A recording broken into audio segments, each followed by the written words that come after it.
আজকে বানিয়ে নিয়েছিলাম দই রুই।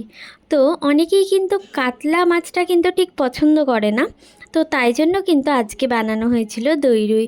তো চলো আজকে তোমাদের দেখিয়ে দিই এই দই রুইয়ের রেসিপিটা। তো প্রথমে ভালো করে দুটো মাছ কিন্তু আমরা করেছিলাম। তো দুটো মাছকে ভালো করে ধুয়ে নিয়েছিল মামুনি, তারপর ওর মধ্যে নুন দিয়ে দিয়েছিল, সাদা তেল দিয়েছিল, বা তোমরা রাইস ব্র্যান অয়েল, সাদা তেল, সানফ্লাওয়ার অয়েল যে কোনো অয়েল দিতে পারো।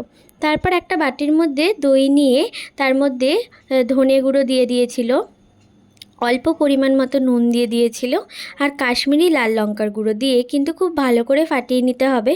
না হলে কিন্তু যখন মশলার মধ্যে এই দইটা অ্যাড করা হবে তখন কিন্তু কেটে কেটে যাওয়ার মতো সম্ভাবনা থাকে, আর যেটা দই রুই একদমই দেখতে ভালো লাগে না। আর সামান্য পরিমাণ চিনি অ্যাড করেছিল, অনেকটা চিনি নয় কিন্তু সামান্য চিনি অ্যাড করা হয়েছিল।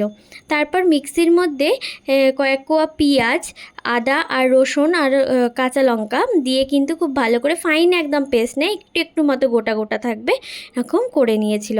তারপর কিন্তু কড়াতে তেল দিয়ে তেলটা কিন্তু খুব ভালো মতো গরম হয়ে গেলে একদম ছাঁকা তেলে কিন্তু মামুনি মাছগুলোকে খুব ভালো করে একদম লাল লাল করে ভেজে নিয়েছিল। দেখতেই পাচ্ছ তোমরা কি এরকম ভাজা হয়েছিল।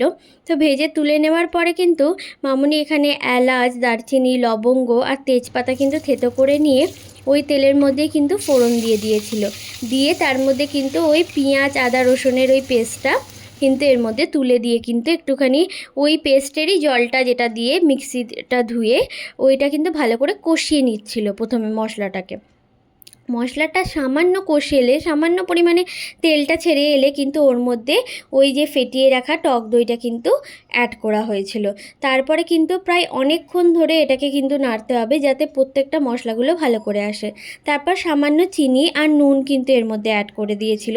দিয়ে ভালো করে মশলাটা কষে গেলে, কাঁচা গন্ধটা চলে গেলে ওর মধ্যে মাছ অ্যাড করে দিয়ে কিন্তু সামান্য জল দিয়ে কিন্তু ফুটিয়ে নিতে হবে, যাতে মাছের ভেতরে ওই মশলাটা যাতে যায়, যাতে এই মাছটা অনেকটা দই দই ভেতরে যাতে ফিলিংটা যায়। তো দেখতেই পাচ্ছ কীরকম ফুটে গেছে, এরকম ফুটলেই কিন্তু নাবিয়ে নিলেই রেডি আমাদের দই রুই।